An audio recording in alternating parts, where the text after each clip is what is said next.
같이 기도함으로 새벽 기도 시작합니다. 하나님, 말씀 가운데 우리의 영혼이 소생되고 다시 한번 하나님이 우리 아버지심을 믿게 되고, 그래서 오늘 하루를 담대하게 하나님께 맡기며 살아갈 수 있는 은혜의 하루, 하나님의 자녀로서의 담대한 하루, 그런 날이 되게 도와주옵소서. 예수님 이름 받들어 기도합니다. 아멘. 오늘은 여호수아 9장 1절에서 15절까지의 말씀입니다. 여호수아 9장 1절에서 15절까지의 말씀입니다. 이에 후에 유단 서쪽 산지와 평지와 레바논 앞 대해 연안에 있는 헷사람과 아모리 사람과 가나안 사람과 브리스 사람과 히위 사람과 여부스 사람의 모든 왕들이 이 일을 듣고 모여서 일심으로 여호수아와 이스라엘에 맞서서 싸우려 하더라. 기브온 주민들이 여호수아가 여리고와 아이에 행한 일을 듣고 꾀를 내어 사신의 모양을 꾸미되 헤어진 전대와 헤어지고 찢어져서 기운 가죽 포도주 부대를 나귀에 싣고 그 발에는 낡아서 기운 신을 신고 낡은 옷을 입고 다 마르고 곰팡이가 난 떡을 준비하고 그들이 길갈 진영으로 가서 여호수아에게 이르러 그와 이스라엘 사람들에게 이르되 우리는 먼 나라에서 왔나이다. 이제 우리와 조약을 맺읍시다 하니 이스라엘 사람들이 히위 사람들에게 이르되 너희가 우리 가운데 거주하는 듯하니 우리가 어떻게 너희와 조약을 맺을 수 있으랴 하나 그들이 여호수아에게 이르되 우리는 당신의 종들이니이다 하매 여호수아가 그들에게 묻되 너희는 누구며 어디서 왔느냐 하니 그들이 여호수아에게 대답하되 종들은 당신의 하나님 여호와의 이름으로 말미암아 심히 먼 나라에서 왔사오니 이는 우리가 그의 소문과 그가 애굽에서 행하신 모든 일을 들으며 또 그가 유단 동쪽에 있는 아모리 사람의 두 왕들 곧 헬스본 왕 시온과 아스다롯에 있는 바산 왕 옥에게 행하신 모든 일을 들었음이니이다. 그러므로 우리 장로들과 우리나라의 모든 주민이 우리에게 말하여 이르되 너희는 여행할 양식을 손에 가지고 가서 그들을 만나서 그들에게 이르기를 우리는 당신들의 종이니 이제 우리와 조약을 맺읍시다 하라 하였나이다. 우리의 이 떡은 우리가 당신들에게로 오려고 떠나던 날에 우리들의 집에서 아직도 뜨거운 것을 양식으로 가지고 왔으나 보소서 이제 말랐고 곰팡이가 났으며 또 우리가 포도주를 담은 이 가죽 부대도 새 것이었으나 찢어지게 되었으며 우리의 이 옷과 신도 여행이 매우 길었으므로 낡아졌나이다 한지라 우리가 그들의 양식을 취하고는 어떻게 할지를 여호와께 묻지 아니하고 여호수아가 곧 그들과 화친하여 그들을 살리리라는 조약을 맺고 회중 족장들이 그들에게 맹세하였더라. 아멘. 오늘 보면 이 기브온의 사람들이 이스라엘 백성들에게 와서 그들을 속이죠. 이 사람은 히위 족속입니다. 이 가나안의 아주 오래된 그 가나안의 민족이었죠. 근데 사는 지역이 기브온이어서 이제 기브온 사람들이다라고도 부르는 겁니다. 그러니까 히위 사람들, 히위 족속은 분명히 그 가나안에 들어가서 멸절해야 되는 대상의 리스트에 기록되어 있는 민족이었어요. 그리고 기브온 성읍은 이 아이 성으로부터 대략 10km 정도 남서쪽에 자리하고 있었습니다. 그러니까 가나안 한복판에 있어서 진멸의 대상이 되는 분명한 그런 민족이었죠. 근데 이제 아이성 또 여리고성 다 이제 무너지고 특히 여리고성이 무너진 다음에 이 가나안 족속들이 굉장히 놀라고 이제 어떻게 해야 될까에 대해서 우왕좌왕을 할 때에 두 가지의 선택을 하게 되죠. 하나는 어떻게든 저 이스라엘 사람들과 평화 조약을 맺어야겠다. 또 한편에서 우리가 힘을 모아서 어떻게든 저 이스라엘 민족을 박멸해야 되겠다. 그 두 가지 일을 이제 할 수밖에 없는 상황이 된 거죠. 그래서 이제 1절에 보면 이 일 후에 요단 서쪽 산지와 평지와 레바논 앞 대해 연안에 있는 헷사람과 아모리 사람과 가나안 사람과 브리스 사람과 히위 사람과 여부스 사람의 모든 왕들이 이 일을 듣고 모여서 일심으로 여호수아와 이스라엘에 맞서서 싸우려 하더라. 그러니까 이 가나안에 살고 있는 전형적인 이 모든 민족들이 다 연합해서 이스라엘과 싸우겠다라고 할 때에 이 히위 족속 중에 이 기브온에 살던 이 사람들은 아니다. 우리는 저 민족과 어떻게든 화친을 맺어야겠다라는 방법을 택하게 된 거죠. 그래서 기브온 족속들은 이제 어떻게 하면 이들과 화합을 맺고 평화를 맺을 수 있을까? 근데 이들이 들었던 이야기는 뭐냐면 9절에 보면 그들이 여호수아에게 대답하되 종들은 당신의 하나님 여호와의 이름으로 말미암아 심히 먼 나라에서 왔사오니 이는 우리가 그의 소문과 그가 애굽에서 행하신 모든 일을 들으며 10절 또 그가 요단 동쪽에 있는 아모리 사람의 두 왕들 곧 헤스본 왕 시온과 아스다롯에 있는 바산 왕 옥에게 행하신 모든 일을 들었음이니이다.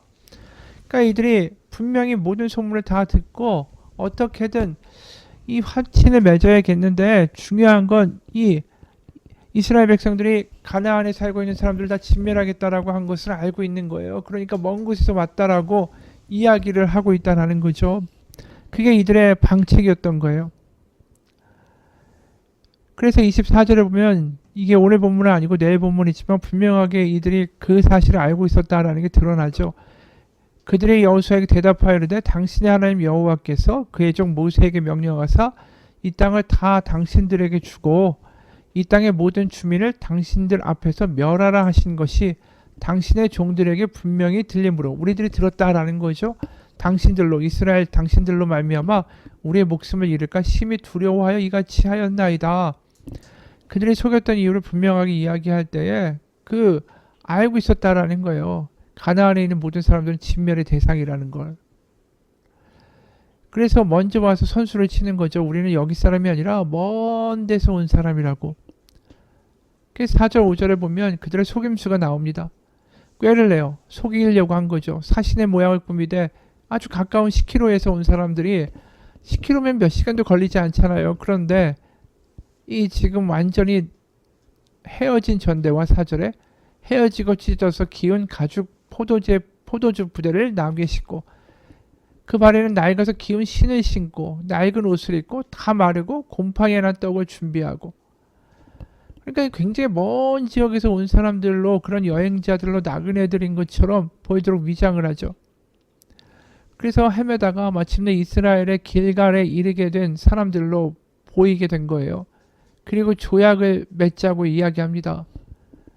굉장히 경계할 일이었어요. 왜냐하면 이 사람들, 기본 사람들이 알고 있는 게 맞아요. 하나님께서 가나안에 정착하면 어떤 민족과도 이 화평의 조약을 맺으면 안 된다라고 명령하셨죠. 출애굽기 23장을 보면 출애굽기 23장 32, 33절에 이런 말씀이 나와요. 출애굽기 23장 32, 33 너는 그들과 그들의 신들과 언약하지 말라. 그들이 너의 땅에 머무르지 못할 것은 그들이 너를 내게 범죄하게 할까 두려움이라. 너희가 그 신들을 섬기면 그것이 너의 올무가 되리라. 출애굽기 34장 12절에도 이렇게 말씀하시죠. 출애굽기 34장 12절 너는 스스로 삼가 네가 들어가는 땅의 주민과 언약을 세우지 말라. 그것이 너에게 올무가 될까 하노라. 그러니까 그 가나안의 민족들과는 절대로 언약을 맺으면 안 된다. 그러니까 7절에 이런 말을 하는 거죠. 이스라엘 사람들이 히위 사람에게 이르되 기브온에 살고 있던 히위 사람들에게 이르되 너희가 우리 가운데 거주하는 듯하니 우리가 어떻게 너희와 조약을 맺을 수 있으랴 하나. 분명히 말씀대로 안 된다라는 거예요. 그런데 기브온 족속이 이야기하고 있는 건 뭐냐면 우리는 그런 가까운 데 사는 가나안 족속이 아닙니다. 먼 데서 온 사람들입니다. 이렇게 이야기하는 거죠.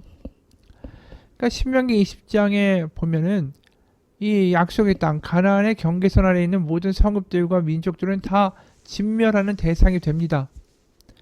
신명기 20장 10절 그 이하를 보면 근데 그 경계선 밖에 있는 민족들에 대해서 이렇게 얘기하셨어요. 신명기 20장 10절부터 16절까지 말씀이요. 네가 어떤 성읍으로 나아가서 치료할 때에는 그 성읍에 먼저 화평을 선언하라.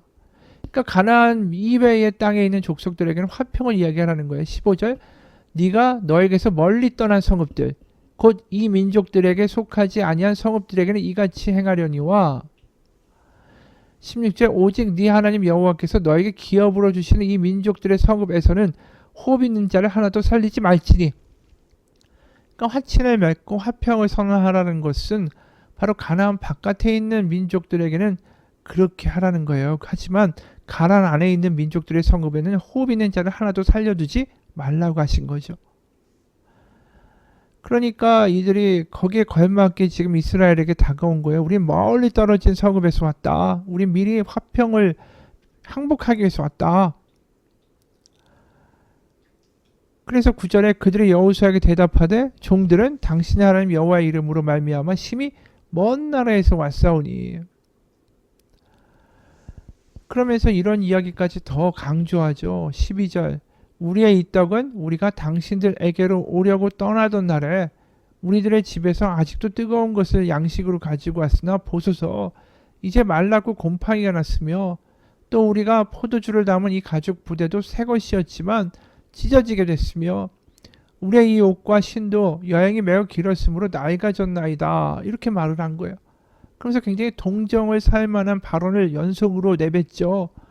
아, 멀리서 왔다. 이 먹을 양식도 곰팡이가 나고 포도주 부대도 터졌고 신발과 의복도 낡았다. 우리 이렇게 먼 데서 왔다. 우리 불쌍히 여겨달라. 우리 화평을 맺자. 그 말에 홀라당 넘어갑니다. 그래서 14절 15절 무리가 그들의 양식을 취하고는 어떻게 할지를 여호와께 묻지 아니하고 여호수아가 곧 그들과 화친하여 그들을 살리리라는 조약을 맺고 회중 족장들이 그들에게 맹세하였더라. 여호수아가 하나님께 묻지 않습니다. 어떻게 해야 될까요? 묻지 않고 그냥 전쟁 나면 우리가 너희를 보호해 주겠다. 너희들 지켜주겠다라는 평화 화친의 조약을 맺어버립니다. 그리고 나중에 알게 되죠. 이들이 바로 턱 밑에 가까운 곳에서 온 바로 히위 족속이라는 걸. 그러니까 이런 모든 사건의 발단이 어디서 온 겁니까? 14절에요. 무리가 그들의 양식을 취하고는 어떻게 할지를 여호와께 묻지 아니했다라는 거예요. 생각해 보십시오. 속이고자 하는 사람은 당연히 속이는 일을 열심히 하겠죠. 그러면 그 속이고자 하는 사람한테 넘어가는 사람이 잘못인 거지. 넘어가지 않아야 하는 거, 지혜롭게 행하는 거, 그것은 나의 선택이고 나의 책임 아닙니까? 그러니까 이스라엘이 지금 잘 못하고 있는 게 뭐냐 하면 항상 하나님께 물어야 된다라는 거예요. 근데 묻지 않았다라는 거죠. 아이성을 정복할 때도 그냥 3,000명 정도면 될 겁니다 하니까 냅다 하나님의 말씀을 듣고자 하거나 하나님의 말씀이 임하지도 않았는데 아니면 묻지도 않았는데 냅다 올라갔다가 대패를 하고 돌아오는 거 아닙니까? 하나님께 묻지 않았기 때문에 지금 사건이 또 터진 거예요. 이게 하나님의 말씀을 묻지 않는 사람들이 번번이 당하고 있는 문제라는 것을 지금 보여주는 거죠. 다시 말해서 우리가 하나님 앞에서 지혜로운 삶을 살아가고 우리가 나중에 이 엉뚱한 길로 빠지지 않는 길은 하나님의 말씀을 들을 줄 아는 사람이 되는 겁니다. 묻고 또 듣는 사람이 돼야 돼요. 지금 하나님의 말씀이 전혀 들려지지가 않고 또 묻지도 않았기 때문에 이런 선택을 하게 됐는데 이 열왕기상을 보게 되면 솔로몬이 얼마나 지혜로운 왕입니까? 처음에 이 통치를 시작할 때 하나님이 이 솔로몬을 굉장히 기특하게 보셨죠. 그러면서 엄청난 지혜를 주셨다라고 하는 거 아닙니까? 그 솔로몬이 잠언도 짓고.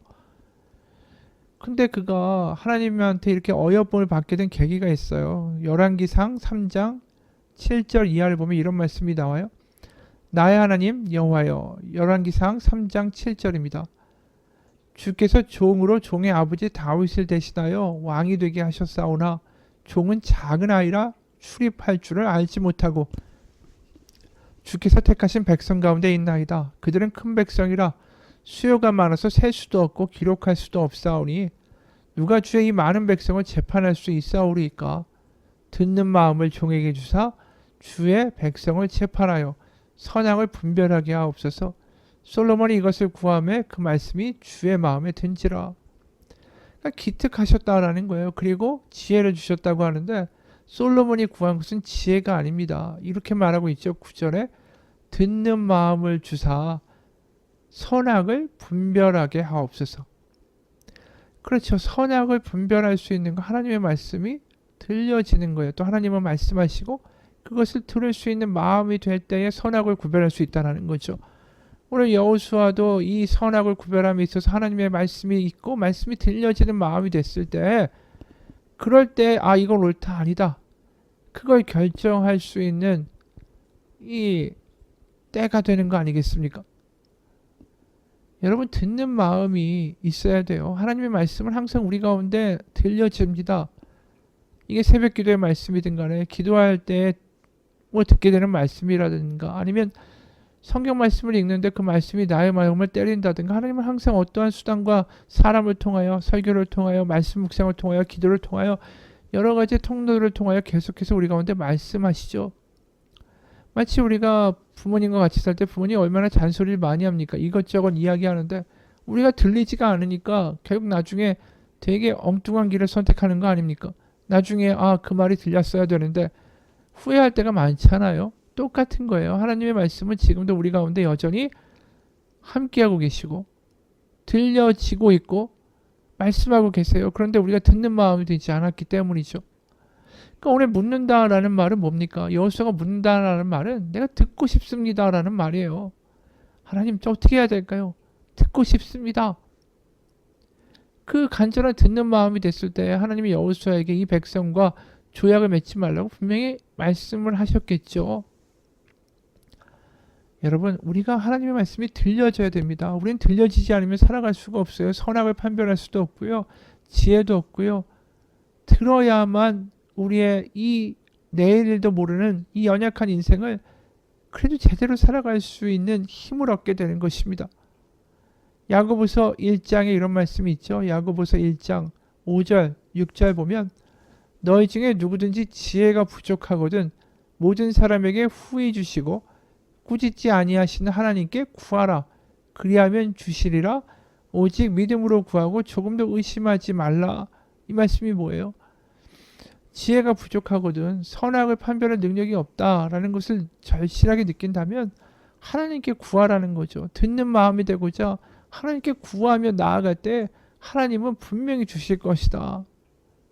여러분, 우리의 앞날의 일들은 어떻게 해야 될지 모를 때가 많습니다. 그럴 때 오늘 야고보서 1장 5절 6절의 말씀을 붙들고 기도하십시오. 지혜가 부족하거든 모든 사람에게 후히 주시고 꾸짖지 아니하신 하나님께 구하라. 그리하면 주시리라. 오직 믿음으로 구하고 조금도 의심하지 말라. 이게 듣는 마음이에요. 하나님, 저는 모릅니다. 아이 같습니다. 정말 아이를 알지 못하니 하나님, 선악을 분별할 수 있도록 하나님 말씀하옵소서. 제가 듣겠습니다. 바로 하나님이 우리의 선한 아버지가 되신다라는 것은 그런 아이처럼 나오는 믿음을 단 한 번도 외면하시지 않는다라는 것입니다. 같이 기도하겠습니다. 하나님, 우리는 허상에 있는 분을 예배하는 게 아니라는 것을 기억합니다. 지금도 말씀하기 원하시고 들려주기 원하시고 지금도 말씀하신 하나님, 그 하나님께 듣는 마음이 돼서 내 귀가 열려서 하나님 선악을 분별할 수 있는 하나님의 뜻을 듣고 행하고 지혜롭게 살아가는 우리의 인생이 되게 하여 주옵소서. 말씀하옵소서. 듣고 싶습니다. 듣고자 합니다. 하나님, 들려주옵소서. 알려주옵소서. 그럼 순종하며 살겠습니다. 하나님, 오늘도 그런 우리의 선한 아버지로 우리 가운데 음성 들려주시고 인도하시는 아버지로 나타나 주옵소서. 예수님 이름 받들어 기도합니다. 아멘.